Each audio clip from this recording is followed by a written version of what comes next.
And now, let's read something from the Kolbrinbible related to miracles and signs. I do not come before you declaring myself the confidant of the Supreme Spirit, the knower of secrets unattainable by others. I do not lay claim to miraculous powers, neither do I pretend to have the ability to forgive sins. These things are beyond the ability of any man. This I do declare to you. I am no superior being, no angel descended from the heavens above. I am a man such as you. Will you not hear me as brother listens to brother?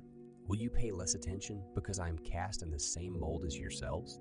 Hear my voice, for I have come to awaken those who sleep. I come to lead the blind. I am the eyes of those who do not see. I am not a beguiler promising soft beds or comfort.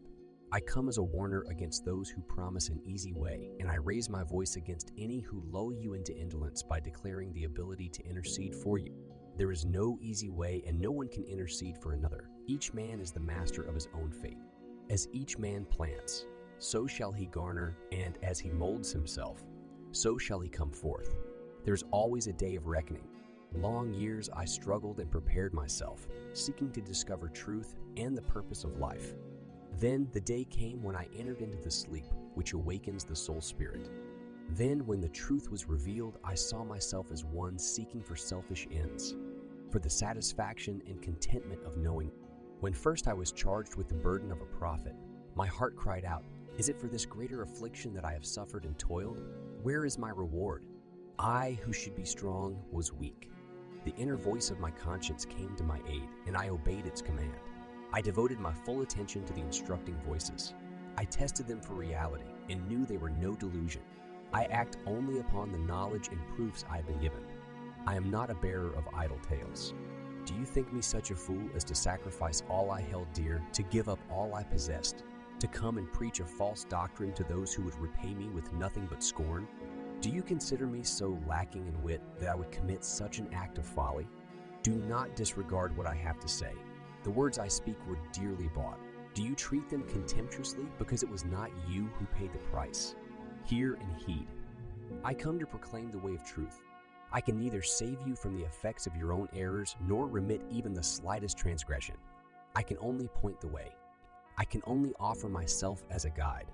I cannot drive you, neither can I assume responsibility for your fate. If you are bent under a burden of sorrow, then I will lighten your load. If you are oppressed, I will come to your aid. If you are lonely, then I am your friend.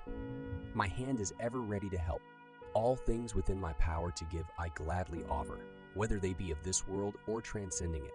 False promises to gain popularity, fair words to make friends, appeasing words to turn away anger, those I cannot give. A day will come when we shall all stand naked before the glare of truth. That day I do not fear. Can the comforting prophets so readily acceptable speak likewise? Sons of fools are fathers of fools. If you will not accept my words of truth, you deny them to your children. Revile me as you will. Sheep bleat and asses bray, but the stalking wolf makes no reply. You clamor for signs and say, "'Cause these trees to become uprooted and dance? This well to flow with wine, or he who died 3 days ago to rise up from the grave and live, and we will believe." You ask for childish things contrary to any law, and therefore beyond my power. Even could I perform such miracles to gain your belief, I would refrain, for what would such belief be worth? Go your own ways. Follow your undisturbing beliefs. Had it been in accord with the creating intent, you could all have been born perfect in righteousness. But what would you have been then? Mere puppets dangling from the hand above. The divine intent was not to create puppets. What end could they serve? The Supreme Spirit wants men with free will capable of decision, free men reaching upwards to divinity, choosing it of their own accord. I follow my belief. You follow yours, me to my end, you to yours. You look upon me and say in your hearts, "Can we believe him?" Yes, look upon me and see how I live. Do I not live by my own words? Now look upon those who declare me to be a false prophet. Who are they? Are they not those who trample others underfoot in a scramble for power? Do they not thrust the orphan aside and permit the poor to starve in the midst of plenty?